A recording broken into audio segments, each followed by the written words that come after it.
ചരിത്രം, വാസ്തുവിദ്യ, ഭക്തി എന്നിവയുടെ ഉത്തമ ഉദാഹരണങ്ങളാണ് ക്ഷേത്രങ്ങൾ.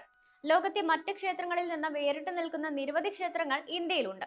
എന്നാൽ ഇന്ത്യയിൽ ആരാധനാമൂർത്തി ഇല്ലാത്ത ഒരു ക്ഷേത്രമുണ്ടെന്ന് പറഞ്ഞാൽ വിശ്വസിക്കുമോ?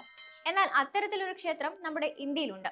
ഇവിടെ ആരെയാണ് ആരാധിക്കുന്നത് എന്നറിയുമ്പോഴാണ് ഒന്നുകൂടി അത്ഭുതപ്പെടുക. ഒരു അന്യഗ്രഹ ജീവിയാണ് ഈ ക്ഷേത്രത്തിൽ ആളുകൾ ആരാധിക്കുന്നത്. തമിഴ്നാട്ടിലെ സേലത്താണ് പൂർണ്ണമായും അന്യഗ്രഹ ജീവികൾക്കായി സമർപ്പിച്ചിരിക്കുന്ന ഈ ക്ഷേത്രമുള്ളത്.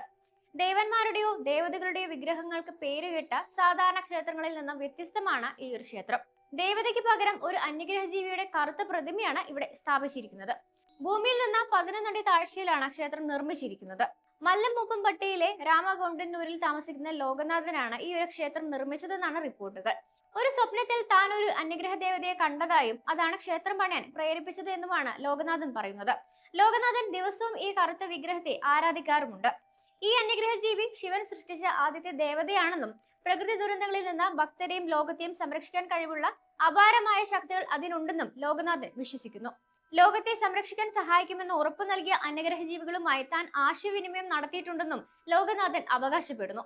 ക്ഷേത്രത്തിന്റെ ഒരു വീഡിയോ ഓൺലൈനിൽ പ്രത്യക്ഷപ്പെടുകയും ഇത് വൈറലാവുകയും ചെയ്തിരുന്നു. ഇതിൽ ഒരാൾ ക്ഷേത്രം സന്ദർശിക്കുന്നതും അതിനുള്ളിൽ കഴുത്തിൽ ഒരു മാലയുമായി നിൽക്കുന്ന ഒരു പ്രതിമയെ കാണിക്കുന്നതും കാണാം. വീഡിയോയുടെ ക്യാപ്ഷനിൽ ക്ഷേത്രത്തിന്റെ കൃത്യമായ വിലാസവും പരാമർശിച്ചിട്ടുണ്ട്.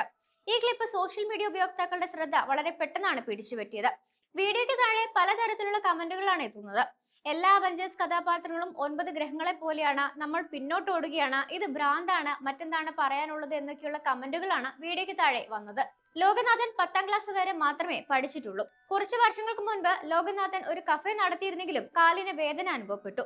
ചികിത്സ തേടിയപ്പോൾ സിദ്ധർ ഭാഗ്യ എന്ന വ്യക്തിയെ അയാൾ കണ്ടുമുട്ടുകയും അദ്ദേഹത്തിന്റെ ശിഷ്യനാവുകയും ഒടുവിൽ ആ പേര് സ്വീകരിക്കുകയും ചെയ്തു. മറ്റൊരു ഉപദേഷ്ടാവായ ഗുരുനാഥന്റെ മാർഗനിർദ്ദേശ പ്രകാരമാണ് ക്ഷേത്രം നിർമ്മിക്കാൻ തുടങ്ങിയത്. പുരാതന സിദ്ധ താളിയോല കയ്യെഴുത്തു പ്രതികളിൽ അന്യഗ്രഹ ജീവികളെ കുറിച്ച് പരാമർശമുണ്ടെന്നും ഭാവിയിൽ ആളുകൾ അവരെ ആരാധിക്കാമെന്നും ലോകനാഥൻ വിശ്വസിക്കുന്നു. ക്ഷേത്രം പണിയുന്നതിന് വേണ്ടി ലോകനാഥൻ സംഭാവനകൾ ഒന്നും തന്നെ ശേഖരിച്ചിട്ടില്ല. ക്ഷേത്രം പൂർത്തിയാക്കാൻ ലോകനാഥൻ പൂർണ്ണമായും തന്റെ ശിഷ്യന്മാരുടെ സഹായത്തെ ആശ്രയിച്ചിരുന്നു.